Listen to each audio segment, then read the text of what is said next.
रूस के राष्ट्रपति पुतिन ने यूक्रेन संघर्ष को लेकर यूरोपीय देशों को चेतावनी दी। अगस्त के अंत तक हो युद्ध विराम, वरना होगा यूरोप में बड़े पैमाने पर विनाश। जंग में अकेला पड़ा यूक्रेन, पुतिन के हमले से कैसे बचेंगे जेलेंस्की? सब कुछ बताएंगे आपको इस वीडियो में। नमस्कार, आप देख रहे हैं न्यूज़ 18 का डिजिटल प्लेटफॉर्म और मैं हूं आपके साथ श्रुति श्रीवास्तव। अब ये तय होने जा रहा है, अगर अगस्त के आखिरी तक युद्ध विराम को लेकर तीसरी बात नहीं होती है तो यूरोप में हालात काफ़ी बिगड़ जाएंगे। रूस के राष्ट्रपति व्लादिमीर पुतिन ने विध्वंसक धमकी दी है। अगर यूक्रेन को यूरोपीय देशों ने बारूद की सप्लाई नहीं रोकी तो यूरोपीय देश रूस के टारगेट पर आ जाएंगे। पोलैंड की सीमा में रूस ने ड्रोन भेजकर ट्रेलर दिखा दिया है। अब भी अगर यूक्रेन बैकफुट पर नहीं आया तो यूरोप को विध्वंस से कोई नहीं बचा सकता। अब या तो शांति समझौता होगा, यूक्रेन का संपूर्ण संहार होगा। इसके लिए क्रेमलिन ने नया ब्लूप्रिंट तैयार किया है। पहले यूक्रेन की तबाही होगी, उसके बाद पुतिन दूसरे देशों पर हमला कर सकते हैं। पूरे यूरोप को पुतिन ने फाइनल वार्निंग दे दी है। अगर युद्ध रोकने का स्थायी फॉर्मूला नहीं निकाला गया तो पूरे यूरोप में तबाही का सबसे खौफनाक दौर आरंभ हो सकता है, यानी यूक्रेन का संहार होगा, जिसके लिए पुतिन ने हमले तेज कर दिए हैं। साथ ही बाल्टिक देशों पर भी रूस हमले कर सकता है। इसके बाद नॉर्डिक देशों की बारी है। साथ ही वो देश भी रूस के टारगेट पर है जो यूक्रेन को हथियार देते रहते हैं। अगर अभी भी हथियार सप्लाई जारी रही तो पुतिन कह चुके हैं कि वो हमला करने के लिए स्वतंत्र हैं। वैसे भी पुतिन ने अल्टीमेटम देते हुए कहा है कि शांति प्रक्रिया का मतलब सिर्फ एक हफ्ते, 2 हफ्ते या साल का युद्ध विराम नहीं होना चाहिए, जिससे नाटो देश फिर से यूक्रेन को हथियार से भर सके। हमें ऐसी शर्तें चाहिए जो दीर्घकालिक, टिकाऊ और स्थायी शांति दे, जहां सभी पक्षों की बराबर सुरक्षा सुनिश्चित हो। यानी अब सुरक्षा गारंटी के नाम पर रूस और दूसरे यूरोपीय देश आमने सामने आ सकते हैं और इस टकराव के लिए रूस तैयार है। इसका संकेत रूस ने पोलैंड में ड्रोन भेजकर दे दिया है। पोलैंड रूस पर प्रतिबंध लगाने के लिए कह रहा है कि क्योंकि रूस ने नाटो के सदस्य देश पर हमला किया है, इसे गंभीरता से लेना होगा। ये पुतिन के विस्तारवादी मंसूबे को दिखा रहा है। जिस जगह ड्रोन गिरा वो वारसा से 80 किलोमीटर दूर है और बेलारूस बॉर्डर से 126 किलोमीटर दूर, यानी रूसी ड्रोन पोलैंड की सीमा में काफ़ी अंदर तक घुस आया था, जिसे डिफेंस सिस्टम इंटरसेप्ट करने में नाकाम रहे। ये रूस के हमले का सिर्फ ट्रेलर ही हो सकता है, जबकि रूस ने इससे कहीं आगे की तैयारी की हुई है।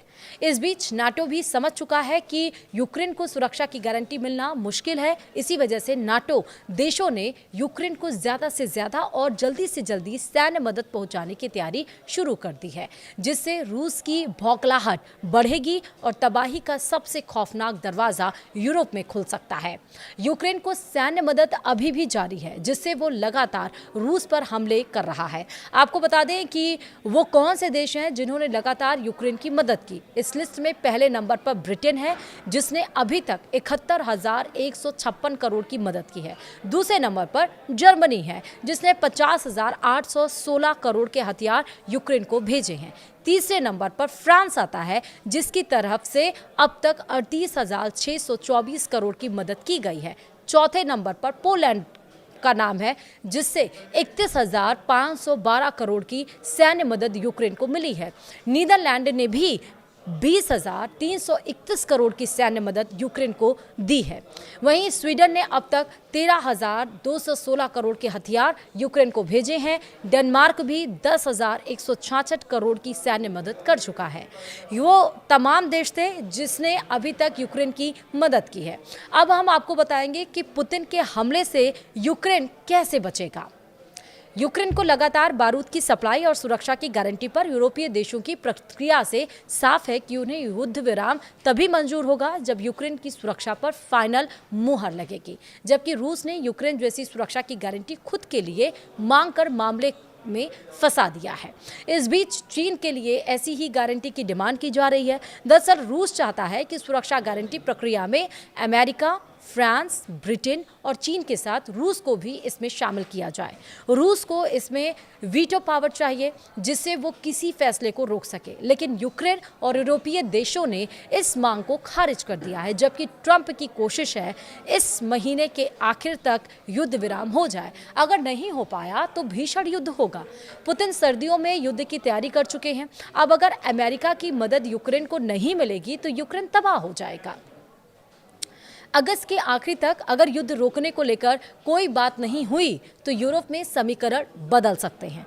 रूस यूक्रेन में भारी तबाही मचा सकता है। अब सवाल उठ रहा है कि पुतिन के हमले से कैसे बचेगा यूक्रेन। इसके 3 विकल्प हैं, यानी कि 3 सॉल्यूशन है। पहला विकल्प है यूरोप फ्रंट लाइन पर आकर रूस से मुकाबला करे।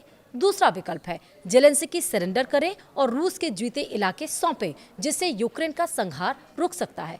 और तीसरा विकल्प है अमेरिका भी रूस के खिलाफ उतरे, यानी रूस से युद्ध करे, लेकिन इसकी उम्मीद ना के बराबर है, क्योंकि ट्रंप खुद चाहते हैं कि जल्द से जल्द यूरोप में युद्ध रोका जाए।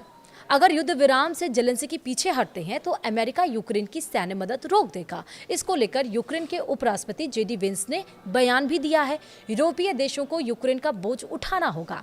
अमेरिका अब ज्यादा मदद नहीं कर सकता। अमेरिका ने तस्वीर साफ कर दी है। अगर अगस्त के आखिरी तक तीसरी वार्ता नहीं होती है तो यूक्रेन को गंभीर परिणाम भुगतने पड़ सकते हैं। वैसे भी रूस ने यूक्रेन के 5वें हिस्से से ज़्यादा ज़मीन पर कब्जा कर लिया है। जिन इलाकों को रूस चाहता है वहां 90% उसका कंट्रोल हो चुका है, यानी सिर्फ उन इलाकों के 10% हिस्से पर कब्जा करना बाकी है, जो रूस कभी भी कर सकता है। बस उसे इंतजार है। अगर यूक्रेन युद्ध विराम समझौते में इस शर्त को मान ले, नहीं तो तबाही के लिए तैयार रहे।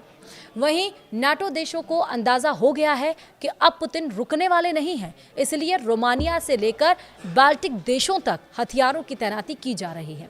एयरबेस वॉर रेडी किए जा रहे हैं। रोमानिया में F-35 की तैनाती की गई है। नीदरलैंड्स में पैट्रियट लगाए गए हैं, जबकि लिथुआनिया में ड्रोन हमले के लिए तैयार है। इस बीच यूक्रेन में शांति सेना भेजने का फैसला करके नाटो ने संकेत दे दिया है वो हर परिस्थिति के लिए तैयार है। अब देखना ये होगा कि जो पुतिन ने एक बड़ी धमकी दी है, जेलेंस्की वहाँ रुकेंगे या जेलेंस्की अपने साथ साथ और भी यूरोपीय देशों पर संकट लेकर आएंगे। वीडियो में इतना ही। नमस्कार।